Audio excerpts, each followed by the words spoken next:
नमस्कार दोस्तों, मैं हूं सोनी मेहुल और आज आपके साथ मैं हाजिर हूं फिर एक नया कंटेंट लेकर। आज हम इस वीडियो में बात करने वाले हैं राजा हरिश्चंद्र के बारे में। आज मैं इस वीडियो में आपको राजा हरिश्चंद्र का कहानी और इतिहास बताऊंगा, तो बने रही मेरे साथ एंड तक इस वीडियो में। कभी और कहीं भी जब बात सच की आती है तो हम सभी एक ही सच्चे पुरुष का उदाहरण देते हैं और वो है सत्यवादी राजा हरिश्चंद्र। राजा हरिश्चंद्र की कुछ काम की वजह से आज भी लोग उनका ही उदाहरण देते हैं।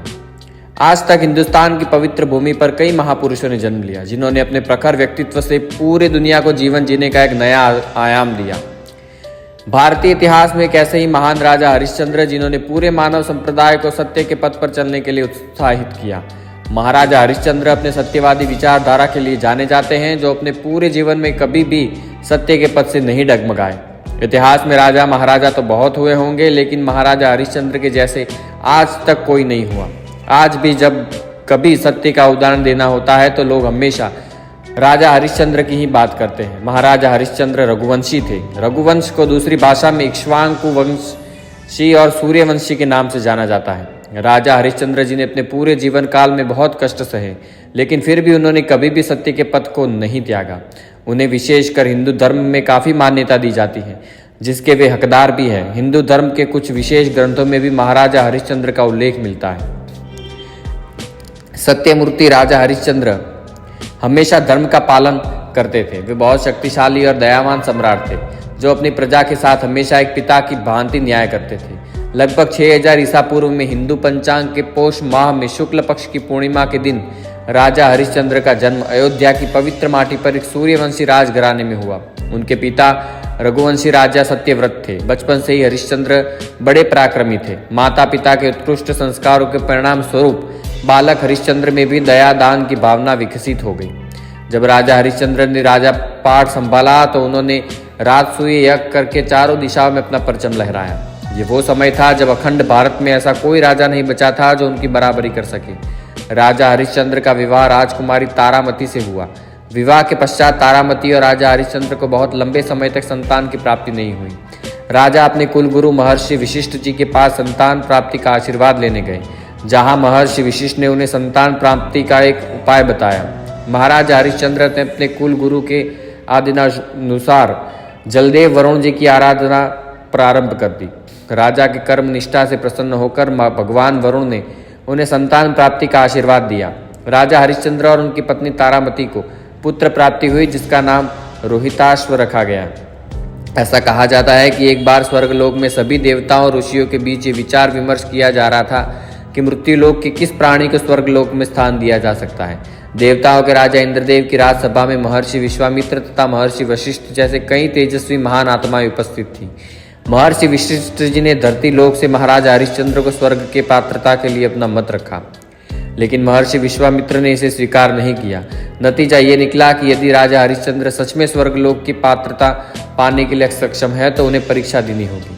महाराजा हरिश्चंद्र की जीवन कथा बेहद प्रेरणादायक है। महाराजा हरिश्चंद्र और महर्षि विश्वामित्र जी की वो कहानी जो पूरे विश्व में प्रख्यात है, उसे सभी को एक बार जरूर सुनना चाहिए, क्योंकि इसमें न केवल जीवन का असली अर्थ मालूम पड़ता है, बल्कि मानव धर्म के बारे में भी दिखाया जाता है।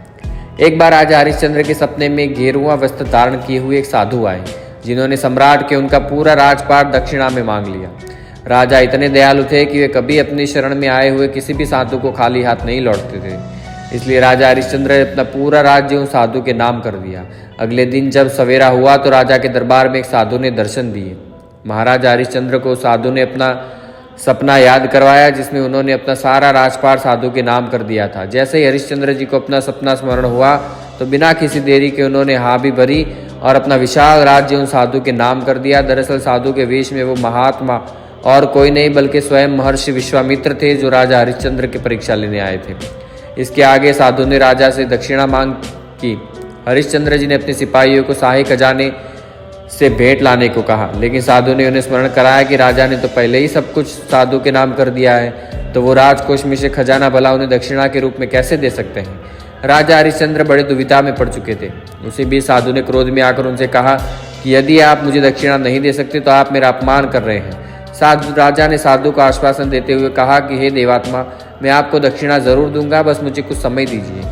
इसके बाद महाराजा अपनी पत्नी और पुत्र के साथ राज्य को छोड़कर पावन नगरी काशी में चले गए। यहाँ उन्होंने स्वयं को बेचना चाहा, लेकिन कोई उन्हें खरीदने को तैयार नहीं था। थोड़ा परिश्रम के बाद राजा हरिश्चंद्र ने अपनी पत्नी और पुत्र को एक ब्राह्मण दंपति के यहाँ बेच दिया, जहाँ रानी तारामती एक सेविका के रूप में काम करने लगी। राजा ने स्वयं को श्मशान में रहने वाले एक चांडाल को बेचा, जो अंतिम संस्कार किया करता था। चांडाल ने महाराजा हरिश्चंद्र को खरीद लिया और एक सेवक बनाकर रख लिया। महाराजा ने कैसे भी स्वयं तथा अपनी पत्नी और पुत्र को नीलाम करके दक्षिणा इकट्ठा की, जिससे इन्होंने साधु को दक्षिणा चुकाई। सब कुछ ठीक चलता रहा, लेकिन एक दिन जब रोहिताश्व वन में भगवान की पूजा के लिए पुष्प इकट्ठा कर रहा था तो उसे एक सांप ने डस लिया, जिसके बाद वो मूर्छित हो गए। तारामती अपने मूर्छित पुत्र को लेकर चारों ओर मदद की गुहार लगा रही थी, लेकिन तब तक रोहिताश्व की मृत्यु हो चुकी थी।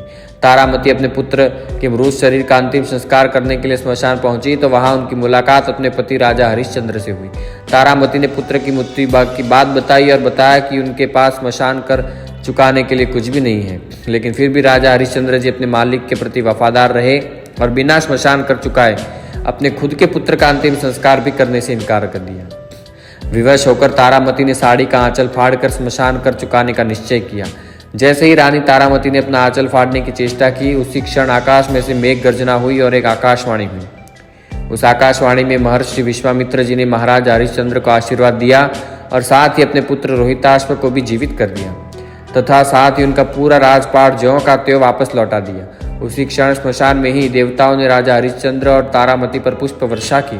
इस प्रकार महाराज हरिश्चंद्र ने अपने परिवार सहित स्वयं को बेचकर सत्य का पालन किया। महाराज हरिश्चंद्र को सत्यमूर्ति यूं ही नहीं कहा जाता, उनका नाम पूरे विश्व में बड़े आदर के साथ लिया जाता है। राजा हरिश्चंद्र के जीवन से प्रेरित होकर कई नाट्य कलाएं और कथाएं कही जाती हैं। आज के समय में राजा महाराजा हरिश्चंद्र की जीवनी पर दर्जनों फिल्में भी बन चुकी हैं। तो दोस्तों, आज इस वीडियो में बात की राजा हरिश्चंद्र के बारे में। तो मुझे उम्मीद है वीडियो पसंद आया होगा, तो लाइक शेयर सब्सक्राइब करें। मिलते हैं नए वीडियो के साथ। धन्यवाद।